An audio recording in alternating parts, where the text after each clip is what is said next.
सुप्रभातम। अहमस्मि डॉक्टर दीनानाथ साह, सह प्राचार्य संस्कृतम पूर्णिमा राम प्रताप संस्कृत महाविद्यालय दरभंगा।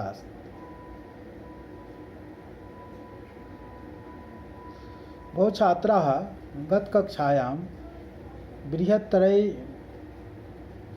इति विषयम् अधिकृत्य किरातार्जुनीयं महाकाव्यस्य स्थानं विषये मया व्याख्यानं कृतम्। इदानीमहं क्रमेण ततः परं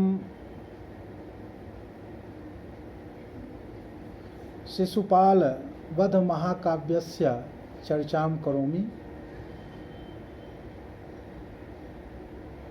छात्रों, आप जानते हैं कि महाकाव्य में बृहत्त्रयी के अंतर्गत महाकवि भारवी की रचना किरातार्जुनीयम, महाकवि माघ की रचना शिशुपाल वधम और महाकवि श्रीहर्ष की रचना नैषध महाकाव्य की परिगणना की जाती है। पिछले दिनों आपने किरातार्जुनीयम के बारे में जानकारी प्राप्त की। आज मैं आपको महाकवि माघ विरचित शिशुपाल वध महाकाव्य का बृहत्त्रयी में स्थान पर चर्चा करूँगा। छात्रों, बृहत्त्रयी में द्वितीय मान्य काव्य 7वीं शताब्दी के उत्तरार्ध में प्रादुर्भूत महाकवि माघ प्रणीत शिशुपाल वध है।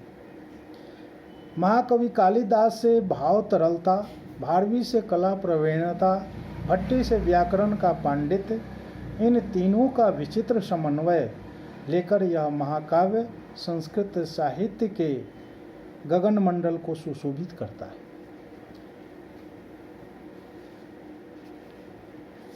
इसके बारे में यह कहा गया है कि काव्येषु माघः कवि कालिदासः। प्रस्तुत महाकाव्य के नायक भगवान श्री कृष्ण हैं। इसके कथानक का स्रोत महाभारत का सभा पर्व है, जिसके 33 से 45 अध्याय तक शिशुपाल के निंदनीय औहित्यपूर्ण कार्यों और राजसूय यज्ञ की परिश्रम समाप्ति के अनंतर वध का वर्णन किया गया है। इसके अतिरिक्त श्रीमद्भागवत के 10वें स्कंध में भी शिशुपाल और श्री कृष्ण के वैर की कथा मिलती है। पद्म पुराण, विष्णु पुराण, अग्नि पुराण भी शिशुपाल की कथा से परिचित है। यह महाकाव्य 20 सर्गों में रचित है। इसके अंतर्गत धर्मराज युधिष्ठिर के राजसूय यज्ञ की समाप्ति के बाद श्री कृष्ण के सुदर्शन चक्र द्वारा शरीर से शिशुपाल के सिर को पृथक करने की कथा विस्तृत रूप में पाई जाती है। प्रथम सर्ग में इंद्र संदेश निवेदनार्थ द्वारकापुरी में देवर्षि नारद का अवतरण होता है। शिशुपाल के निकृष्ट कार्यों के वर्णन के उपरांत श्री कृष्ण से उसके वध की स्वीकृति लेकर महर्षि नारद लौट जाते हैं।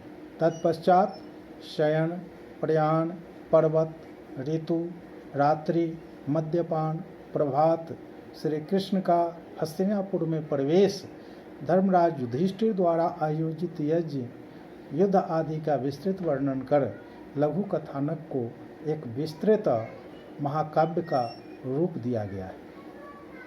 वैष्णव महाकवि माघ ने इस महाकाव्य को लक्ष्मीपतिश चरित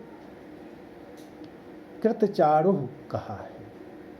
इस महाकाव्य में वीर रस की प्रधानता है। श्रृंगार आदि अन्य रसों की अभिव्यंजना वीर रस के अंग रूप में हुई है। महाकवि भारवी द्वारा आविष्कृत शैली का अत्यधिक उत्कर्ष शिशुपाल वध महाकाव्य में दृष्टिगत होता है। अलंकारों की छटा एवं विविध छंदों की योजना को लेकर माघ भारवी से कहीं अधिक आगे बढ़ गए हैं। श्लेष, यमक, रूपक, उत्प्रेक्षा आदि के सुंदर उदाहरण इस महाकाव्य में मिलते हैं। किरातार्जुनीय की तुलना में चित्रालंकारों के भी अधिक प्रयोग पाए जाते हैं। छंदों में तो मालिनी के माघ रससिद्ध आचार्य। माघ काव्य उपमा, अर्थ गौरव और पद लालित्य इन तीनों गुणों से मंडित है। इसलिए कहा गया है माघे संति त्रयो गुणाः। माघ कृति में कालिदास जैसी उपमा न मिले, न सुंदर उपमाओं की कमी है और अर्थ गौरव का अभाव ही पदों का लालित्य निसंदेह प्रशंसनीय है। यह तो प्रसिद्ध है कि 9 सर्गों के बाद महाकाव्य के में 9 शब्द नहीं रह जाते। 9 सर्ग गते माघे 9 शब्दों न विद्यते। माघ का ज्ञान भंडार भी विशाल है। इन्होंने इस महाकाव्य में अपने सर्वशास्त्र का संबद्ध पांडित्य का परिचय दिया है।